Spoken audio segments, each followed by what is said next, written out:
This wasn't politics. This was personal. In a stunning hearing moment, Seth Magaziner confronted Kristi Noem with live testimony from a combat veteran she deported. Purple Heart, shot twice for America, and still sent away. What happens next left the room silent.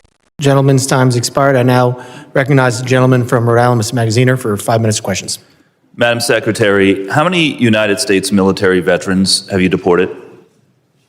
Sir, we have not deported U.S. citizens or military veterans. I don't believe you served in the military. I haven't either, but I think you and I can agree that as Americans, we owe everything to those who have served our country in uniform, particularly those who have served in combat. Do you agree with that? Sir, I believe that people that are in this United States that are citizens have legal status here. Madam Secretary, we are joined on Zoom by a gentleman named Sejun Park. He is a United States Army combat veteran who was shot twice while serving our country in Panama in 1989. Like many veterans, he struggled with PTSD and substance abuse after his service. He was arrested in the 1990s for some minor drug offenses, nothing serious. He never hurt anyone besides himself, and he's been clean and sober for 14 years. He is a combat veteran, a Purple Heart recipient. He has sacrificed more for this country than most people ever have. Earlier this year, you deported him to Korea, a country he hasn't lived in since he was 7 years old. Will you join me in thanking Mr. Park for his service to our country? Sir, I'm grateful for every single person that has served our country and follows our laws. Can you please tell Mr. Park why you deported him? Every one of them needs to be enforced. But you understand that many veterans struggle with PTSD, many veterans struggle with substance abuse challenges. This man took 2 bullets for our country. You have broad authority, by the way, as Secretary, to issue humanitarian parole, to do deferred action.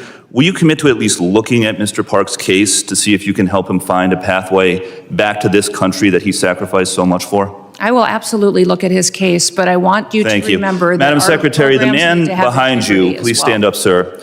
His name is Jim Brown from Troy, Missouri. He is a Navy combat veteran who served our country in the Gulf War. He's married to a woman named Donna, who came to our country legally from Ireland when she was 11 years old. She has lived here for 48 years. Because of you, Jim's wife, Donna, has been in prison for the last 4 months. She did not come here illegally, and she has never committed any crime other than writing 2 bad checks totaling $80 10 years ago. She is currently in prison and facing deportation. Ms. Noem, will you thank Mr. Brown for his service to our country? Thank you, Mr. Brown, for your service to our country. Now, what possible explanation can there be for locking up his wife for 4 months when she has committed no crime other than writing a couple of bad checks for $80? Sir, it is not my prerogative, my latitude, or my job to pick and choose which laws in this country get enforced. You have broad discretion as the Secretary. You can issue parole, you can do all kinds of things, but you're choosing not to.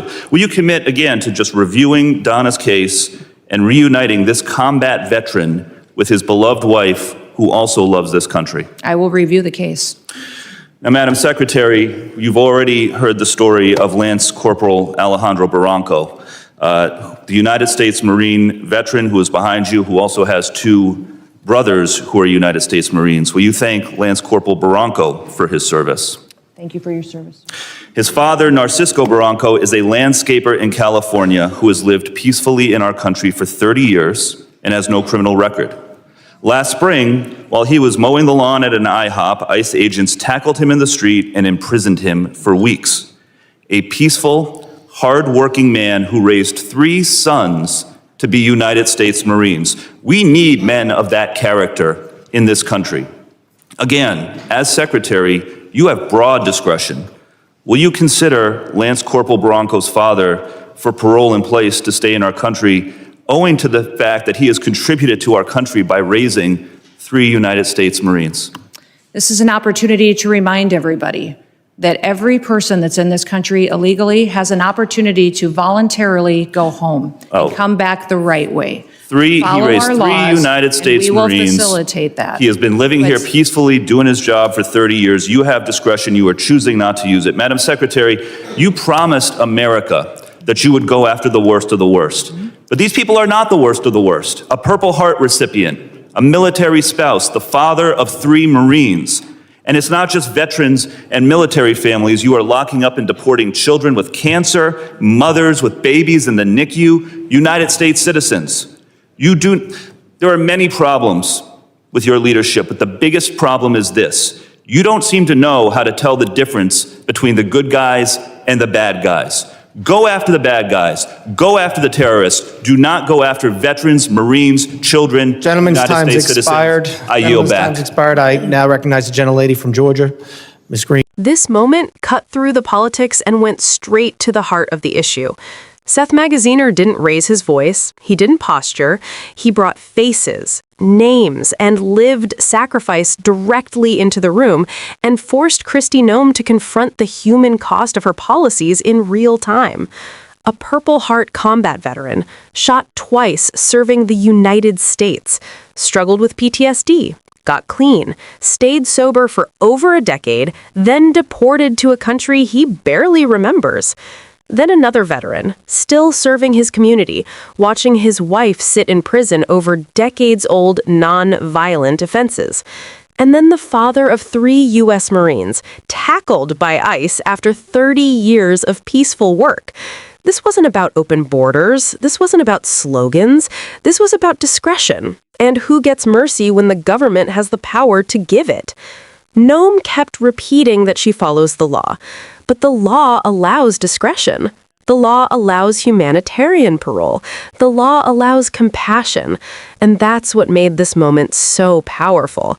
Because the question wasn't whether the law exists, it was whether leadership knows how to tell the difference between threats and heroes. Veterans, military families, cancer patients, children. These aren't statistics. They're the very people politicians promise to protect. And when Magaziner said, "You don't seem to know the difference between the good guys and the bad guys," it landed, because the room already knew the answer. This hearing didn't expose a loophole in the system. It exposed a moral one.